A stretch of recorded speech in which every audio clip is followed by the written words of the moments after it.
right, welcome everybody to our latest Live Motocross podcast as I'm joined by Honda HRC mechanic Ben Griffith, who was also an instrumental figure in Australia's incredible Motocross of Nations victory. Obviously, firstly, thank everyone for listening and supporting the site. We really appreciate it. We'd also like to thank our partners in 24MX Dirt Store, Fuchs Silkaline, and Dragon Energy for all their incredible support, as without them, none of this would be possible. All right, welcome, Ben. How's life? And thanks for joining us, mate. You're still flat out, obviously wrenching for Jo Shimoda this year. Had a really positive year in many ways, had a few lows as well. But how's life been? Pretty hectic, I think.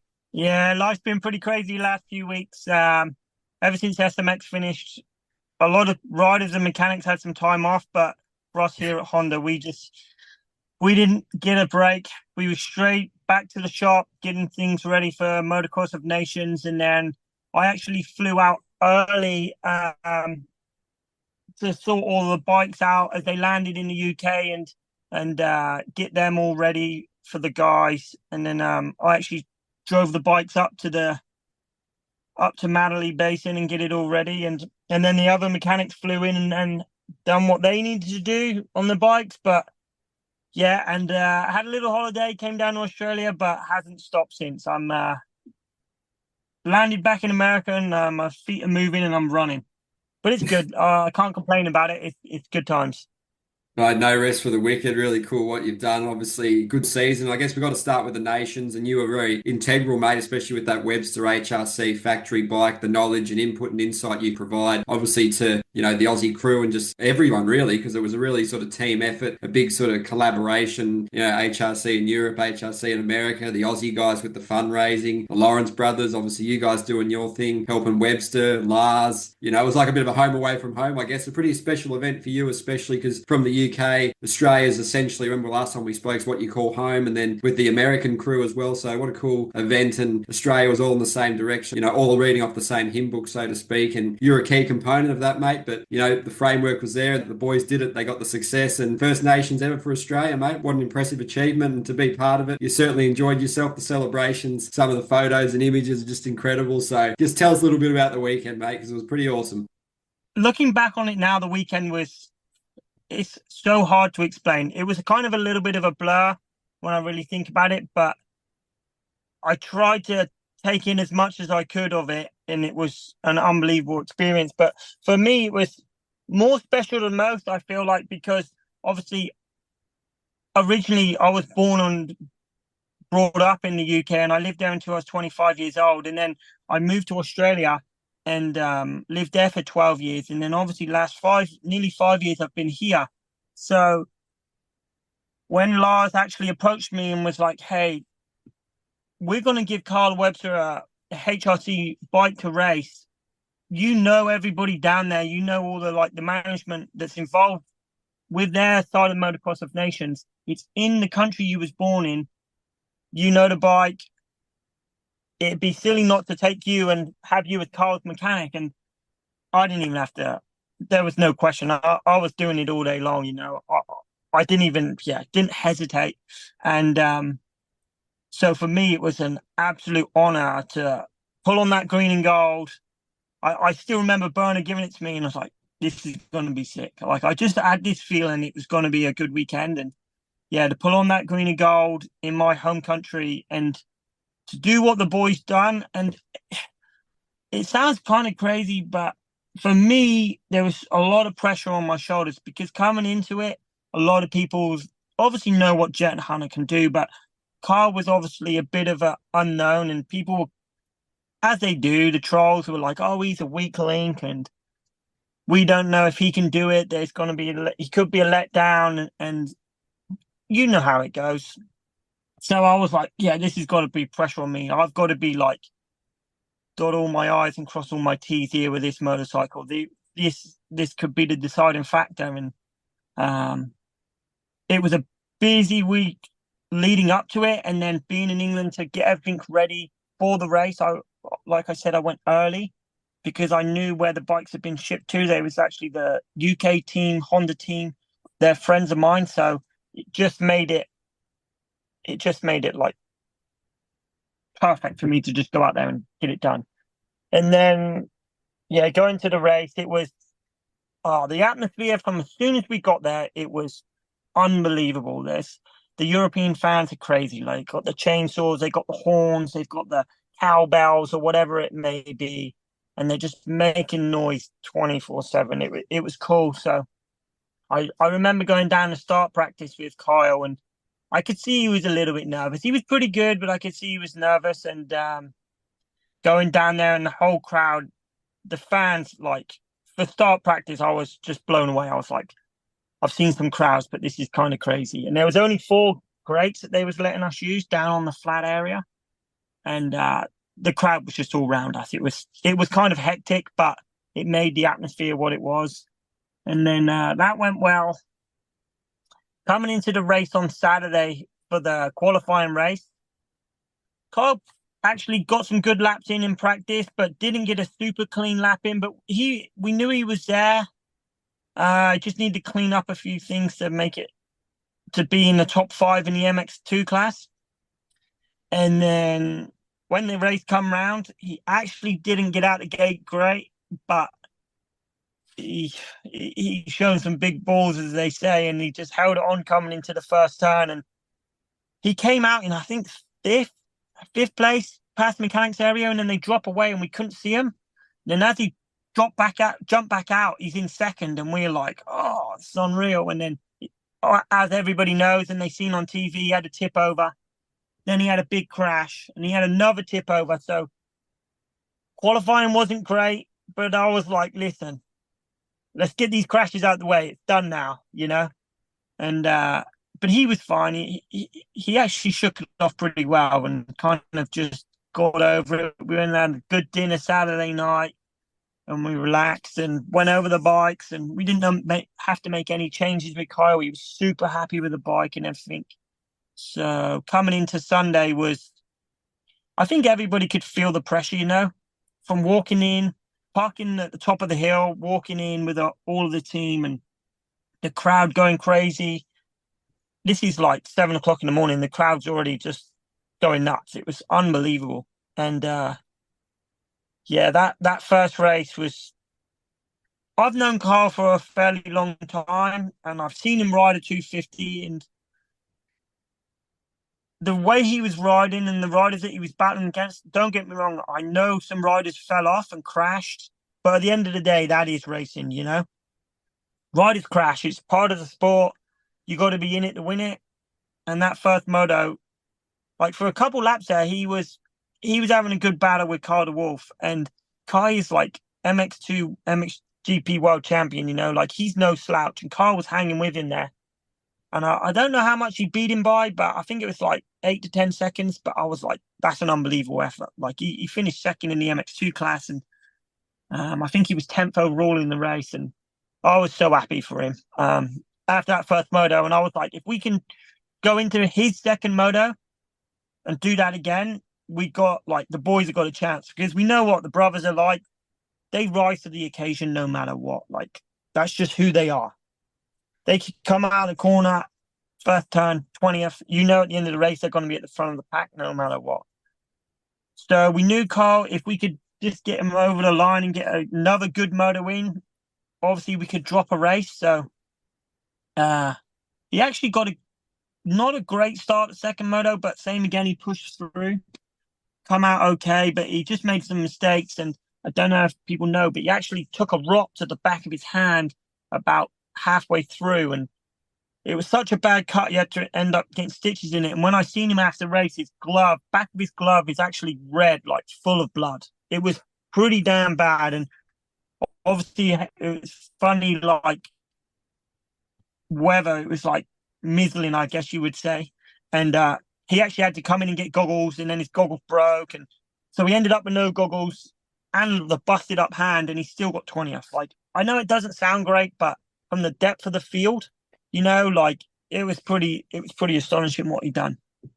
But it was tough. Them 2 races we had back to back, like, from when the flag went out to the gate drop was like 45 minutes. So by the time the bike got back to the truck and we went through it, washed it, it was literally just quickly go over it, send the bike back out. It was very nerve-wracking for me, because I had my crew chief from here, and I actually had Kyle's practice mechanic Craig, and I was like, you guys got to go over one side, I'll go over the other. Like, we need to like have all eyes on this and make sure everything's good. And obviously it was good. Like the bike finished perfectly, but still nerve-wracking when you've only got that amount of time to turn the bike around. So Kyle finished his second race, and it was good. Like, he still rode well, like I said. But coming into that third race, I think we was in third coming into the race. Am I right? I think that sounds right. Yeah, They definitely weren't winning. No, we wasn't winning. I think we was in third.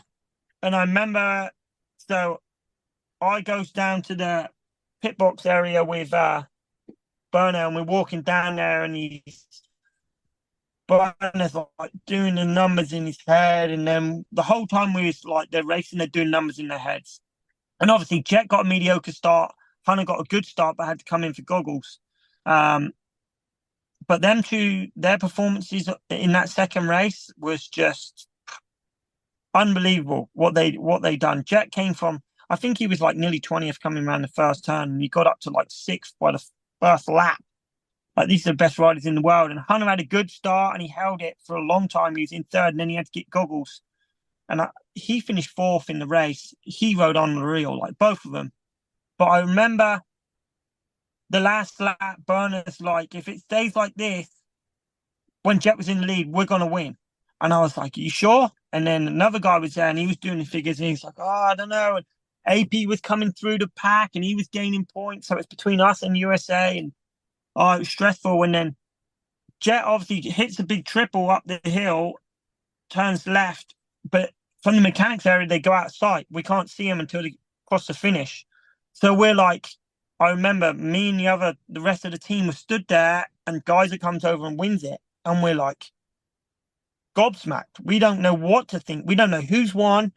No one knows. We're all trying to do, well, not all of us, but people who's got the numbers, they're doing the figures on their phones. And it wasn't until about 30 seconds after he went over the line and Hunter went through, and then they said it over the speakers, and then it was just eruption. Like, the team were going nuts. It was something I will never forget in my life. It was just, I've never won I've been close to winning championships with riders, but I've never won anything that big. And I'd probably say I'll never be in that position again, honestly.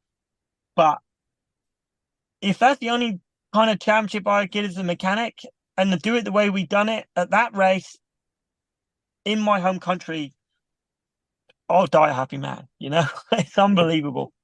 Oh, mate, it was incredible. And that's really great insight. The way you recall it, it's really detailed and really fascinating as well. And it was really good you made a key point on Webster, like the pressure on him must have been absolutely immense, aside from the fact that he obviously won that Pro MX title and he got a hand injury. And then he's obviously on the factory bike, which obviously adds to the, pressure. But, he's a fitness warrior, he's a machine. He battles that adversity, like you say, with the hand. I guess, how was his preparation in Florida with the crew over there, the Lawrence brothers? Was it smooth? Because obviously he was still recovering from that injury. And, it's a lot of time to process your thoughts, and he's basically given up his Supercross campaign really to do it. So it's a really impressive effort, and that he's gone all in, and the guy's fundraising the team back home in Australia. It's really cool that it's just an all-in collective effort. So yeah, there's a lot of talk about Australia heading in, like you said, obviously one with the Webster, and then obviously Hunter and Jet switching classes, and then that just ramps up the sort of elevates the the tension, I guess. But you guys know what you're doing. Bern has done it before. He's raced Motocross Nation 7 times. He's got the experience. He knows what he's doing, the strategy, the insight. Give Hunter that little bit more rest. Jet's a machine and he can get it done. All 3 guys are great starters. So yeah, there's a lot of stuff that from the outside, I guess people thought was a little bit how you doing, but you guys are completely in control of the situation. And so just your thoughts on that, and as well as Webster's prep, would be awesome. Well, with Kyle, obviously, he actually, as soon as the Pro MX finished in Australia, he flew straight out here. And we was actually going to do Ironman with him. He was going to ride Joe's bike at Ironman, but because of his hand, he couldn't race it. Berno was like, there's no point taking a risk. Like, let's just let him rest. So after Pro MX, he didn't actually ride for a little over, I'm going to say over 2 weeks. Like, he didn't, because of his hand was so sore. And when he did get back riding, he couldn't do a lot, and he didn't push it because he didn't want to aggravate the injury in his hand. So yeah, his preparation wasn't ideal, but the thing is with Kyle, as people say, Like, he's one of them guys that just got the dog in him, you know? He digs deep, gets it done, and it just showed that at the race. But leading up to it, it was only, I'm going to say, the last week before he was only able to do 30s. But luckily, his base fitness is so good that when it came to the race, he was fine. Like, I know his hand was sore afterwards, and obviously the other hand as well, because it was the opposite hand that got hit with a rock. But yeah, his preparation was not ideal, but like most of these guys do that want it, they rise to the occasion. And like you said yourself, he had a lot of pressure on his shoulders with riding the HRC bike and racing for Australia in another country on a track that he's never ridden. So, and I think the boys really spoke to him and gave him some advice. And Jet's a bit of a joker, so is Hunter. So they came kind of like the Australian banter was coming out between them. I seen them, and it kind of relaxed him as well and made him feel a little bit more at home. So that was good. But coming into the actual, like you said, how it all changed the MXGP to the how they changed some classes. That's just, in my eyes, perfect strategy by Berner, and that's experience. You know what I mean? Like, prime example, they put in the first race, they put Kyle on the inside gate to give him more of a chance instead of putting Hunter on the inside gate, you know? But I don't think if it was for people like Berner and Gary Ben, like, they've got that much knowledge in this race and they've been around it so much. They knew the strategy that they wanted to play out before they even got to the race, you know? And I think it just worked. Like they say, sometimes the stars have got to align for these things to happen, and it just worked perfectly for him and for Berner and the boys, and that's what made him come out on top and win this thing, you know? Yeah, mate, dream team, that's for sure. And yeah, it obviously helps keeping that atmosphere light, you know, because it's a lot to take on your shoulders, get out of your comfort zone so far on the world stage against the best guys. And I guess just a few words on Jet and Hunter's actual riding as well. You know, just the precision was on show again. They underlined their class. It's poetry in motion watching those two. And obviously a lot of talk about was that geyser pass at the end, which was quite risky, but he wanted to put a flex on and sort of individually show what he was all about, which he's had a bit of a rough end of the year there. He probably should have had the MXGP title, Tim, and just that adversity in China and whatnot. But yeah, watching Jet, he's just not bearing the bike. He's got so much fitness. He's consistent. He repeats those laps. He knows the lines. He's just so calculated with his decision making, as is Hunter, and the judgment and the calculations in their mind is just incredible, mate. So I guess how was the track as well dealing with it for those guys too? The off cambers, the angles, so many of those sections fall away quite aggressively. So the balance, the core strength, the legs, the arms, it's very demanding. So just a few insights on the brothers and the track, mate, because it was quite a unique beast and the weather and everything, wasn't it? Yeah, well, what a lot of people don't actually realize is the whole week that I was there before the race. Well, I wasn't there a whole week. I was there nearly a whole week. It was raining. It didn't stop raining. Like, one of my friends who I went and seen on the way down from the airport to go to the shop, I went to his house and the roads were flooded, and he lives 40 minutes away. And I seen some pictures, and they brought some fresh dirt in, and they couldn't even move it around because there was so much mud, so much rain. It was so muddy, the track, they couldn't even do anything with it during the week. So I got there on the Thursday. They actually didn't do a thing to the track until Thursday morning because that's when the rain stopped. So that's what people don't realize. The track guys there it's so hard to understand unless you was there. The work they done, they did not stop working on that track until practice on Saturday. Like Thursday, Friday, Saturday morning, they was working on the track to make it prime. And honestly, I've been to that track many times, watched a lot of races there, and I can honestly say it was maybe the best I've ever seen it. It was unbelievable. It was technical, had its fast sections. Obviously, everybody knows it's got its big jumps in it.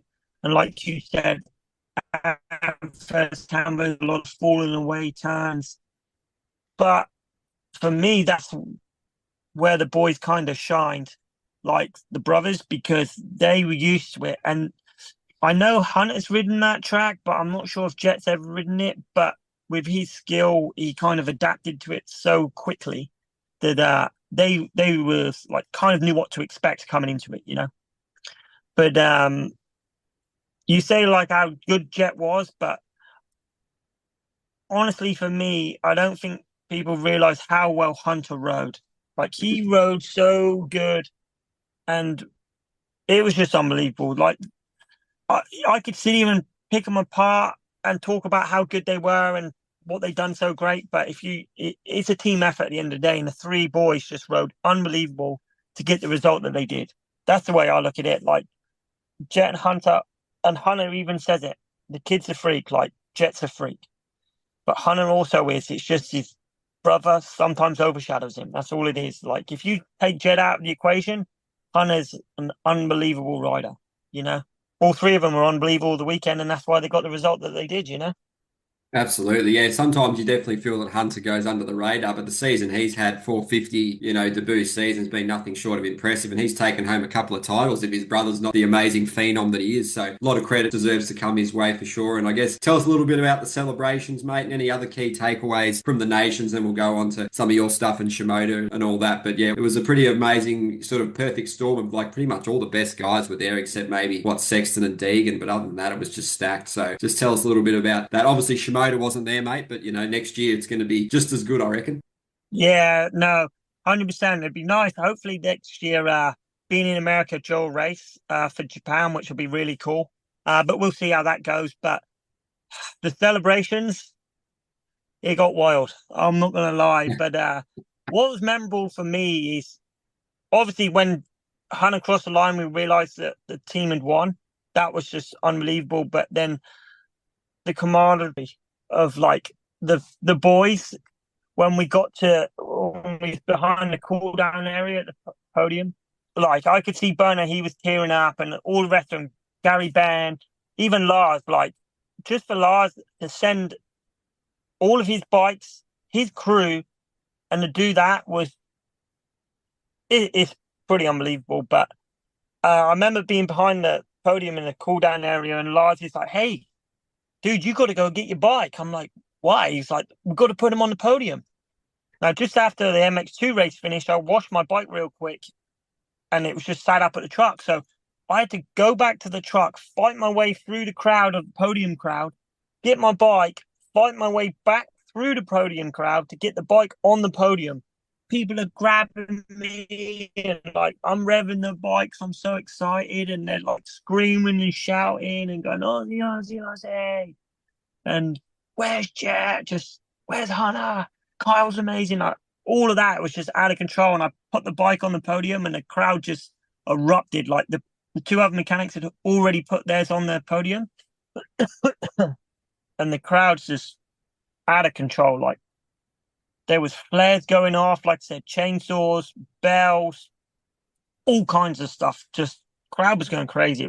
It was insane, and they pushed all the fences over, so they're literally on the like where the bikes were sat underneath the podium. Like the crowd was on us. Like we had to stand with the bikes because we just didn't know what they was gonna do, you know. And then hearing that Australian national anthem, and the boys stood up there and looking around, like I just like you need to soak this in, Ben. Like, and I looked around, I took a video on my phone. It sounds kind of cheesy, but like I said, I never know if I'm ever going to experience that again. So I tried to soak it in as best as I could, and it was something I'm, like I said, never ever forget in my life. It was truly amazing. And then when the boys came down, all the boys threw their champagne bottles down to each of the mechanics, and we had a bit of that. And then going back to the truck, it literally took us, it wasn't even that far, honestly, but it probably took us 10 minutes because we could hardly move because we couldn't get through everybody. The boys was on the back of as you Australians would call it, a ute, and they were like going through the crowd. But as soon as the car went through, the crowd just swarmed them, so we couldn't follow them close enough. And then they obviously went off to the press conference, and when we got back to the truck, there all the crowds in the awning, it was crazy. They was coming in trying to get in through the windows. We was having to push some people out, and we could barely even get the bikes on the stands. And then the beers come out, the champagne come out, and everybody wanted to celebrate. So I think Cam went and got Hunter's boot. I had Kyle's boot, and we were doing shoeies. It was unbelievable. And constantly the crowd were just chanting and singing songs and just asking where the riders were and stuff like that. It was something I'll never forget. It was unreal. Never forget that for sure. It's pretty much uncomparable. The scenes and what you're saying and some of the videos you posted and all that's so cool, mate. And I guess switching the focus obviously to Shimoda and his season, mixed the highs with the lows. Actually had a pretty good year. He obviously comes in for a bit of harsh criticism a lot of the time, Joe, but he's a really great rider, really proficient, really good to watch. And he rides the bike a little bit differently, like we've spoken about, to a lot of guys that ride the 250. He's very measured and sort of calculated. But, how was it for you the end of the season, mate? He seems to be quite good at that SMX, the hybrid tracks, the technique and the mindset and the way he approaches things holds him in good stead. And obviously then he went to Japan and won that race on the 450. So I guess how was the end of the season for Joe from your perspective? And people have got to remember it's his first year with that team on that bike. So he needs a little bit of slack there. And I guess he's ready to come out swinging for 2025, isn't he? He's got a good base together, build up a good relationship with you and the team, and he's ready to go, isn't he? Yeah, he is. To be fair, me personally, I was very proud of Joe. Like, he was fourth across the board. Like, he was a fourth place guy all year long. Like, he had the win here and he had some podiums, don't get me wrong, but he was mainly a fourth place guy, which is nothing to be disappointed about. But for me, he showed a lot of fight. And what I liked is when he hurt himself at Unadilla, I always remember he's got his arm in a sling, and I'm like, "You good, bud?" He's like, "Yeah, I'm fine." He was like, "We'll be back for SMX," and I was like, don't worry about that." He was like, "No, Ben, be ready. Like, we'll be back for SMX," and I was like, "Oh, but dude, I'll be ready for you to be back riding. Don't worry about that." I was like, "You just worry about getting healthy." He's like, "I'm getting surgery straight away. We're racing SMX." I says, "All right, bud." And honestly, for the first round, he only rode 3 days, but the last day was just starts, and he done maybe 10 laps. It wasn't really even a day riding. So he only got like 2 days of motos in. And we went out and done what we done at Charlotte. He got fourth, but he rode damn good. Like, he was fast all day, little bit of bad luck, but that's just the way it goes. That's racing at the end of the day. And then to come out at Texas and do what he done, like battle Deegan first moto. He actually passed him. Deegs got him straight back, don't get me wrong, but like, he showed fight straight from the get-go. And from a guy that had a broken collarbone, I thought was pretty impressive. And then obviously Vegas, we struggled where he got a bad start. He got slammed in the second moto off the start and he ran wide, but he didn't give up. He kept going. Yeah, we got fourth overall in the night, fourth in the series, which was tough for him because he potentially could have been second. But with them triple points and the way it works, it all basically comes down to the last race. It's a real tough one. And obviously, Pierce Brown winning, he jumped the second, but he rode amazing. But overall, for the year, what Joe's done, I'm happy with what he's done. Hopefully, we can build off it, have a better year next year. We do go and race Paris in a couple of weeks, so that'll be good because we're going to ride the new bike, so we'll shake that down, see how that goes. So, yeah, I'm looking forward to it. It's nice to have a few weekends off, but I've still been busy getting everything else ready and stuff coming back from Europe, and that's all got to be sorted out. So in the shop here, it never ends, to be honest. It's just a big turning wheel that never stops. Oh, mate, it's a brutal schedule for you. Obviously, Paris is actually looming as quite an exciting event. Obviously, for you and the team, it's going to be a busy time. And then the Lawrence brothers are heading to the AusX Open as well. So it is a pretty brutal schedule, very demanding. But I guess in terms of Joe, I guess the team's really happy with him. Lars is really happy with how he's going. And they're all sort of, doing everything in their power to help, aren't they? Because like you've been saying, mate, it's definitely a no stone unturned approach you guys have in the team. So you're doing everything for your riders to getting the best possible results. And I'm sure they're very grateful for that too. And responding as well, want to put in their best foot forward to repay the hard work of you guys too. Yeah, definitely. There's no doubt about it. We here at Honda, we're always trying to be better. We don't rest on our morals, and be like, "Oh, we won. We're fine. We don't have to worry." We're like, "Okay, we won, but where can we be better?" And that's what I think makes this team so great. And I've said that before. Like, We always want to be better and improve and go to the next step. And that's where we're at with Joe. Like, we're always trying to make him more comfortable. Not that he's not comfortable, but you know what I mean? We want to try something to him for him, because that may work over this or that. It's just the way it is. We just always try and be better. But the team, they're happy with him. They're happy with what he's done.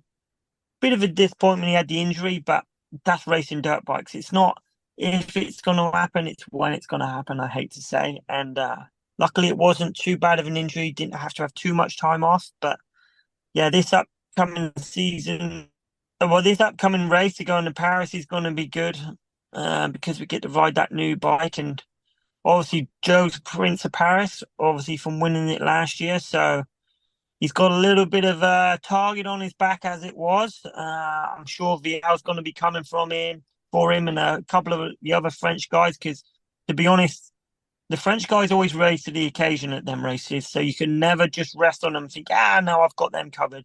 And Joe found that out last year, to be fair. So yeah, that's going to be an exciting one. And then a couple of weeks off, and then I think after we get back from Paris, we've got 6 weekends off, and then we're into A1. Crazy how quick it comes around, isn't it, mate? And I guess a couple more before we let you go, because you're flat out, mate. But obviously, we'd have to do another podcast to sort of talk about your story, because it's really awesome. But I guess what makes you such a good mechanic, mate? The key attributes, obviously, you've spoken about the hard work, the dedication, the willingness to try things and travel and, give anything a go, really. Like, you've done some really cool stuff with Jason Anderson. You've done some awesome stuff in Australia. You've tried road race. You've got a really great body of work and experience behind you. So when you got the chance to come to Honda, mate, it was probably a no-brainer for you, but a no-brainer for them in many ways too. So just tell us a bit about what makes you such a good mechanic, mate. I'll be honest, I'm not going to be that guy that stands here and say I'm an awesome mechanic, but it's what I feel that, what's the word? It's like, I kind of got like, I don't know how to put this. Instinct. Without sounding too cocky. Yeah, I've got an instinct. I've been around it a long time. So I know what to look for, and I feel like I always kind of make a good connection with riders. So I build good relationships with riders.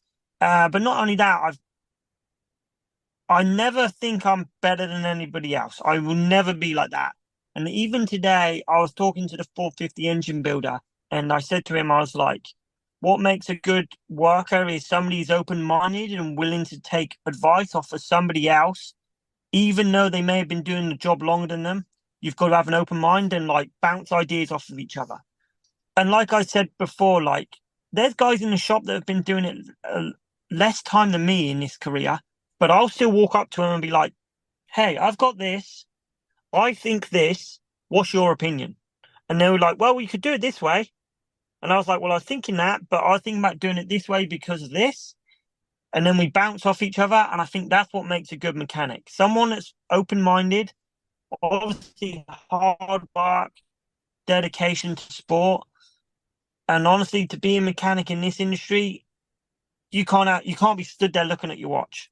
You've just got to work, get the work done. And once it's done, you can go out. Don't be like, okay, I'll walk in at 8 o'clock today. Oh, it's 5 o'clock. It's time to go now. It's like, nah, you've got work to do, bud. Like, it's just, you've got to get it done. I think work ethic is a big thing. And that's why I feel like this team's so good, because everybody's willing to put the hours in. Even if it's not their bike, they will help another mechanic out. If he's got a lot on his plate, they'll be like, hey, you need a hand with anything? You need me to build your plastic or put the stickers on your plastic or whatever it may be, put a seat cover on for you. I'm like, oh, if you could do that, awesome. I'm never too like proud to ask for help. I'll always ask for help. But also going into the road racing for that 2 years was a big thing for me, because I learned a lot in the way of the motorcycle and the way the road racing industry works. It's the same in so many ways, but it's also so different in so many ways, the pace that you work at, the people you're around, the way they think. Obviously, it's a lot different the way the bikes get set up, but there is certain things that you can transfer across.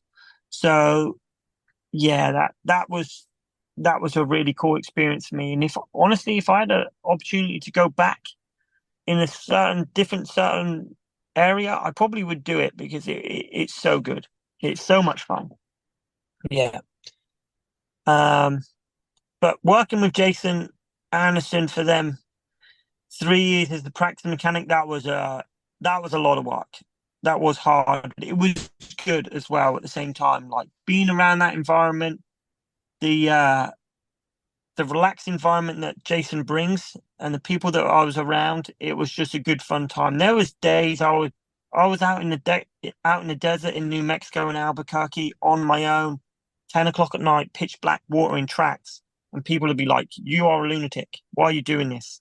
And I was like, "I don't know. I kind of enjoy it. I can't explain it to people." And a lot of mechanics will never experience that stuff that I had to do for Jason. And I never moaned about it because I thought it was a good experience and it was another thing that I could learn. So I just embraced it, got on with it, didn't moan about it. And honestly, I think that's what has made me kind of very diverse, and I can go do different things within a different team if I wanted, because I've done all these different things. Yeah, it's really cool. You've obviously broadened your horizon, got the passion, got the work ethic, and you know what needs to be done. And obviously, having a team around you is a massive boost as well. And a couple more, just obviously on Jo, how is he to work with personally? Obviously, I remember you mentioning he's reasonably picky, but I suppose any rider at that level is when it's fine margins and they want everything absolutely dialed. But you've obviously got a pretty good relationship with him, and that's key to building the relationship and understanding the terms and the nuances and just how you pass on your information to each other. With obviously his English is good, but there's probably still a couple of things that you get challenged with here and there. So just a couple of bits on the finer details of Jo. Yeah, he is picky, but he's picky to a point of what he knows what he wants. Like, but the biggest, like I said before, the biggest thing with Jo is when he's trying to describe what he wants out of the bike or how he wants to make the change, it's him trying to get his point across, which is very hard.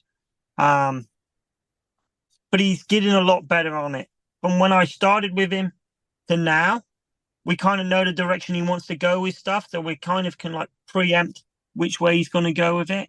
But sometimes he'll still chuck something out there that's a bit like left field, and you're like, where'd that come from? But we'll still give it a go with him and try it. Even if it doesn't work, we can always go back. So, but working with Jo is a lot of fun. He's once you get to know him, he's a character, and he's actually a super funny kid. Yeah. Well, I shouldn't say he's a kid, but he's not a kid, but he's a lot younger than me. But he's good to work with. And when we're at the practice track, we always laugh and joke around. And when I'm working, especially at the practice track, I like to have music. So I always bring the Bluetooth speaker, and I'm like, "Hey, want to put some music on, Jo?" And he'll like put something crazy like these young guys do. And I'm like, "What is this?" And he's just laughing. He start like joking and dancing around, and that's when the rider's getting comfortable around you. And his old trainer, we would laugh and joke all the time, and the stuff he would the stuff that he still comes out with.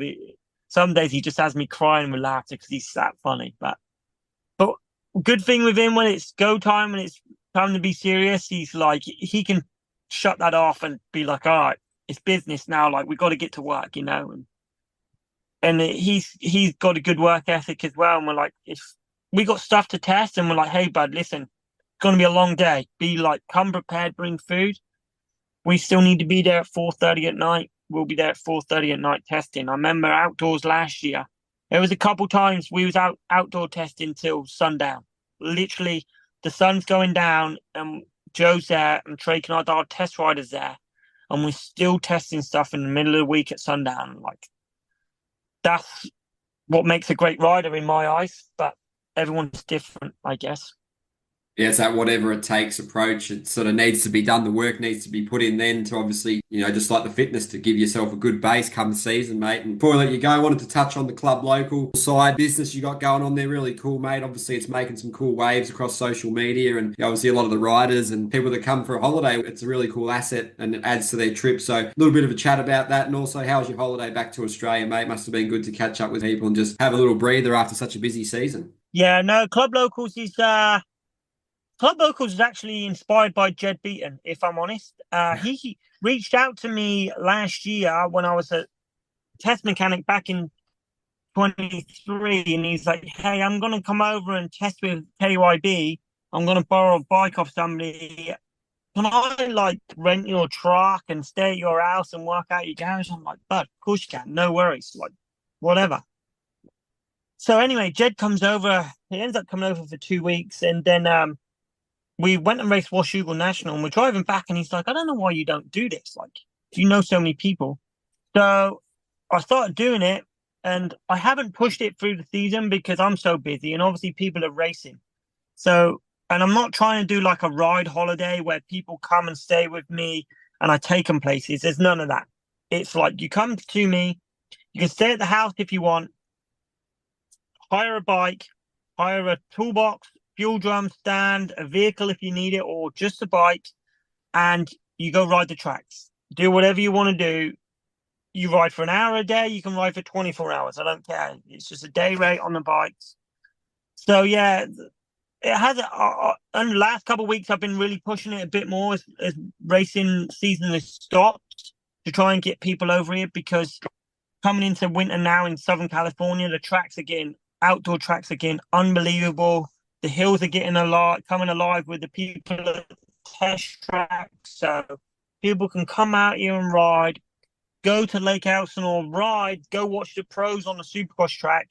You know, they can do all that. They can go to Pro Circuit, Troy Lee, Chaparral, Temecula Motorsports. They can go and do all of that on their own schedule. If they hire a vehicle, they can just take themselves wherever they want to go, you know? So, yeah, and a few of my friends, which are riders, have like helped me repost it and get it out there. So I've been pushing it a little bit, and then the girlfriend does the merch, like the clothes side of it, because she's really into that. So she's got a lot of people doing that. I've obviously helped her with it, but she's really pushed that side of it. It's something she wanted to do, and I was happy to do that. So that's kind of cool. I feel like we've actually got some kind of unique, cool kind of clothes right now. And when I actually flew down to Australia 2 weeks ago, I bought a whole suitcase of stuff that people had bought, and because they wanted some, but the shipping is so expensive to Australia. I said I'd bring it for them, and then gave it to most of them at the race. And but yeah, touching on the holiday, I'm obviously still a permanent resident in Australia, so I had to re-enter the country by January 25.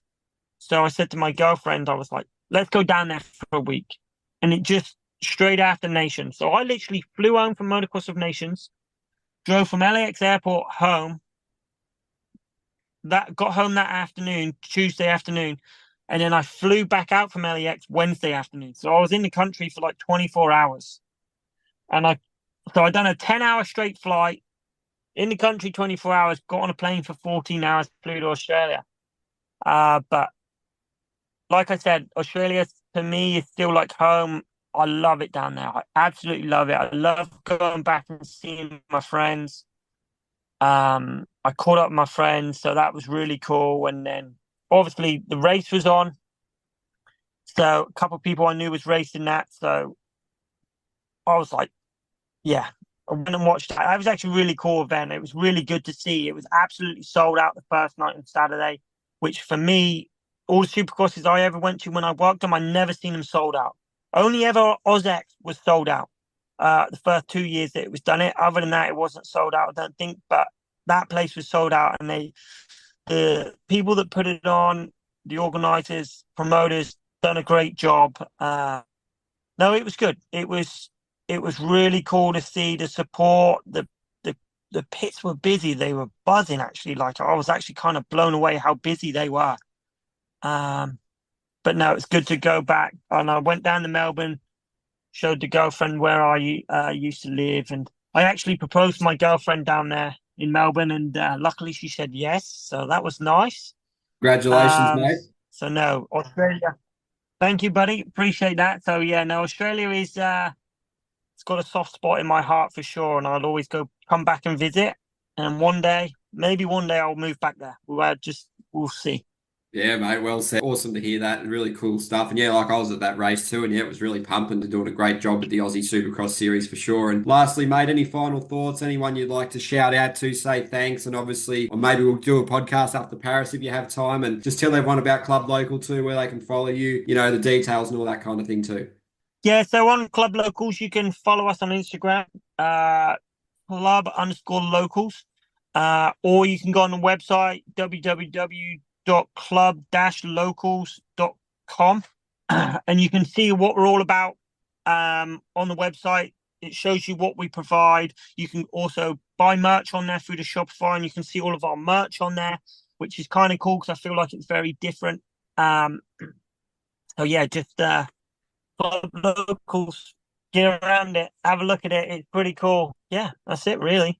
No worries, mate. Thanks again for taking the time. Really appreciate it. And obviously, thank you to our partners in 24MX, Dirt Store, Hook Silkaline, and Dragon Energy for all their incredible support. As without them, none of this is possible. All right, that's been Ben Griffith. Thanks again for taking the time, mate, and hope to speak soon. No worries, buddy. I'll speak to you after Paris. That would be a good one. No worries, mate. All the best and look after yourself.